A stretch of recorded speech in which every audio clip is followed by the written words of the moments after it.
네, 말씀 보겠습니다. 사도행전 10장 1절로 4절입니다. 가이사랴에 고넬료라 하는 사람이 있으니 이달리아 부대라 하는 군대의 백부장이라. 그가 경건하여 온 지방과 더불어 하나님을 경외하며 백성을 많이 구제하고 하나님께 항상 기도하더니 하루는 제9시쯤 되어 환상 중에 밝히 봄에 하나님의 사자가 들어와 이르되 고넬료야 하니, 고넬료가 주목하여 보고 이르되 주여 무슨 일이니까? 천사가 이르되 내 기도와 구제가 하나님 앞에 상달되어 기억하신 바 되었으니. 아멘. 자, 이제 10장으로 넘어갑니다. 우리 넘어가기 전에, 본문 보기 전에 우선 사진을 좀 볼게요. 여기가, 바로, 어, 이, 가이사랴의 정경입니다. 가이사랴의 정경. 그리고, 이제 우리가, 오늘 내일 볼 사건이 바로 고넬료 뿔이란 뜻인데, 이제 백부장이 베드로에게 이제 신방을 하여 베드로에게 이제 기도받는 내용이죠. 자, 먼저 10장 1절에 가이사랴 고넬료, 그러니까 베드로의 그 세 번째 방문, 세 번째 방문지로 언급된 가이사랴는 지중해 연안에 위치한 해안 도시입니다. 그래서 예루살렘으로부터 약 104km 서북쪽에 위치해 있는데, 앞에 8장 40절에 의하면 빌립이 선교 활동을 벌였던 지역 가운데 하나로 언급된 곳이죠. 이 지명에 대해서 당시 가이사랴에는 총독 관저가 있었고 로마 군대가 주둔하고 있었던 곳이죠. 고넬료는 주둔군 하급 지휘관이었던 것 같습니다. BC 82년에 10,000명의 노예를 해방시켰던 고넬로 슐라의 이름을 본따 당시 고넬료라고 하는 이름이 아주 흔했던 것 같습니다. 아마 고넬료도 그 중에 한 사람이었죠. 이달리아데라 하는 군대 백부장, 그러니까 이탈리안이죠. 이태리 사람. 이탈리아인으로 구성된 부대로 총독 보호를 위해 배치된 뭐 경호원들이 같은데요. 한 부대가 300에서 600명이죠. 그런데 이제 이 부대는 오늘날의 대대병력 정도고 그중에 백부장은 100명의 지휘관이라는 점에서 중대장급, 원래 중대장급이 한 200명 되죠. 예, 소대가 한 50명 이렇게. 그래서 신약 성경에서 이방 백부장이 자주 언급되지만 부대 이름을 밝힌 것은 본문 외에 27장 1절 아구 사도대 뿐이죠. 따라서 팔레스틴 주둔해 있었던 황제 직할 부대는 2개 이상이었던 것으로 보입니다. 자, 근데 이 고넬료를 주목하는 이유는 경건하여입니다. 헬라 유세베스인데, 이방인 개종자들이 지닌 독특한 경건이라고 생각하는데, 그가 완전히 유대교로 개종한 사람이라고 주장하죠. 그러나 몇몇 학자는 11장 3절의 근거로 의해 그가 회당 집회에 참석했으나 할례 받은 개종자는 아니라고 주장합니다. 자, 내용 전개상으로 보아 이제 뭐 유대 개종자는 아니라고 볼 수 있습니다. 자, 하나님을 경외하여, 이 말은 할례 받은 유대 공동체 일원이 아니면서 회당 예배에 참석하는 이방 유대 교인을 뜻한다고 볼 수 있죠. 특히 이 말은 이방 유대 교인을 뜻하는 누가의 일반적 표현입니다. 혹자는 당시 이방 유대 교인들은 유대인들이 별로 환영받지 못했다 주장합니다. 그러나 22절을 볼 때 이 견해가 당시 유대인의 보편적 의식은 아니었죠. 자, 근데 인제 이 고넬료가 구제하고 항상 하나님께 기도했다라는 거예요.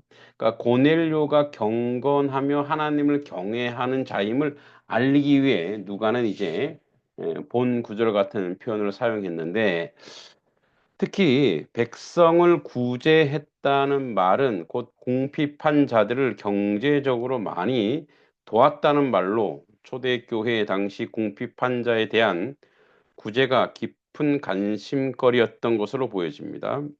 그가 유대인들로부터 칭찬을 들었던 점을 미루보아 유대인들에게 많은 구제를 했던 것 같습니다. 따라서 본문은 경건하고 하나님을 경외하는 사람이란 점은 이제 구제와 기도에 열심히 든다는 거죠. 그러니까 기도만 있는 게 아니에요. 그러니까 그것을 실천에 옮겼다라는 거죠. 신앙인의 기본이죠. 그러니까 행동과 삶의 실천과 기도. 예, 그러니까 말씀을 읽고 경건의 내용이 있는 것처럼 경건의 능력도 있다라는 거예요. 자, 제 9시쯤에, 9시는 오후 3시인데 아마 고넬료도 유대인의 간습에 따라 오전 9시, 오후 3시, 뭐 그리고 저녁 때 이렇게 기도했던 걸로 봅니다. 그러니까 누가가 고넬료가 기도한 시간을 언급한 것은 환상에 대한 사실성을 강조하기 위한 의도와 규칙적으로 기도하는 고넬료의 습관을 암시한 것으로 볼 수 있습니다.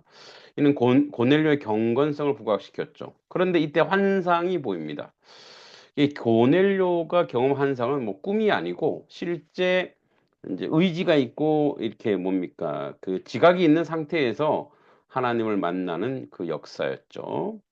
자, 사자가 들어와서, 구약 시대의 사자는 왕의 전령, 하나님의 말씀을 전달하는 선지자, 제사장, 그리고 천사를 가리킬 사용되었죠. 그렇지만 신약 시대는 주로 천사에만 한정돼 사용되어 여기에 사자가 들어온다고 표현한 점을 미루보아 고넬료가 공개된 장소가 아니라 개인 기도실에서 기도하고 있었죠. 자, 주여, 환상 중에 하나님의 사자, 그러니까 이 하나님이 예수님이 아니고, 하나님이거나 예수님이 아니고 그냥 갑자기 이렇게 환상을 보게 되니까 자신도 모르게 주님이라고 이야기한 것 같습니다. 자, 하나님 앞에 상달하여 이제 주의 사자가 언급한 말은 고넬료 신앙과 행실이 용납되었다, 응답되었다, 상달되었다는 얘기죠. 그래서 아나바이노라는 단어를 사용하고 있습니다. 이건 고넬료의 기도가 하나님 보좌에 올라갔음을 의미합니다. 고넬료의 기도가 하나님의 보좌에 올라갔고 고넬료의 기도와 구제가 하나님의 뜻에 따라 일치되었다는 말이고, 고넬료가 하나님의 자녀로 인정받았다는 것을 암시해 줍니다. 기억하신 바, 이 말은 구약적 표현으로 위로와 격려의 의미죠. 그래서 누가가 강조하는 것은 위로와 격려 외에 고넬료가 기독교인이 되기 이전에 이미 하나님으로부터 인정받았고, 이방인 고넬료가 하나님의 직접적 개입을 통해 기독교인으로 개종하는 과정이죠. 따라서 이방인에 대한 선교의 정당성이 누가를 통해 그만큼 강화되고 있습니다. 자, 이렇게 우리 본문을 전체를 정리했습니다. 그럼 한번 오늘 우리의 삶에 어떻게 적용할 것인가 한번 같이 고민해 볼 필요가 있습니다. 자, 저는 오늘 제목을 이렇게 잡았어요. 하나님은 성실한 기도에 응답하신다. 즉 습관적 기도, 습관적이라고 해서 형식적인 기도가 아니고 성실한 기도. 그러니까 기도의 성실함은 그의 삶의 내용을 반영해 줍니다. 기도하는 이유는 자기 인생을 하나님께 맡기려고 하는 의지이고, 자기 인생을 하나님께 맡기려고 하는 의지는 세상 속에 나아가 하나님 말씀을 실천하려고 하는 또한 능력이고 의지라는 거죠. 그래서 인제 이 사람은 공직이 있는 사람이죠. 군인이잖아요. 바쁘겠죠. 그런데도 뭐라고 얘기냐면 항상, 항상 하나님께, 자, 하나님을 경외하여 백성을 구제하고 그러니까 경건의 능력과 실천을 다 가지고 있었던 거죠. 음. 그래서 우리 또한 우리의 삶 속에서 놓치지 말아야 될 부분은 하나님은 성실한 사람을 좋아하시는 것 같아요. 성실한 사람. 음. 열심 있는 사람, 부지런한 사람. 네. 게으르고 나태한 천재를 하나님은 좋아하시지 않으시고 어 미련하고 부족하지만 우직하게 최선을 다해 성실하게 하나님의 뜻에 따르는 사람을 좋아하시는 것 같습니다. 오늘도 이제 우리의 기도가 날마다 날마다 성실하여 주의 뜻을 이루어 드리는 기도, 그런 기도가 되길 소망하고요. 이제 수요일부터 제2 수요일 사순절이 시작됩니다. 사순절을 통해 주님의 고난을 기억하며 우리 몸의 고난으로 다 가지고 오며 그것을 통해 우리 주변에 어렵고 힘겨운 사람들을 함께 구제하고 함께 항상 돕는 그러한 하나님의 백성 되기를 소망합니다. 여러분의 삶의 기도의 모든 제목들도 오늘 이 화요일에 온전히 응답되길 소망합니다. 기도하겠습니다. 자비하신 주여, 늘 기도하게 하시고 주님 앞에 아뢰게 하시고 주님의 뜻을 이루게 하여 주시옵소서. 우리 삶의 모든 모습들 하나님 성실히 주님의 뜻을 쫓아가게 하시고 하나님 성실하게 하나님의 역사를 이루어가게 하옵소서. 아버지 하나님, 우리들의 성도의 삶의 자리 건강도 지켜주시고 삶의 문제도 해결해 주시고 예배하는 곳에도 성실하게 하셔서 하나님의 뜻을 온전히 이루어가는 하나님 백성 되게 하여 주시옵소서. 주의 주권과 은혜가 온전히 우리 가운데 있기를 소망합니다. 오늘 하루도 주님께 맡깁니다. 함께하여 주시옵소서. 예수님의 이름으로 간절히 기도합니다. 아멘.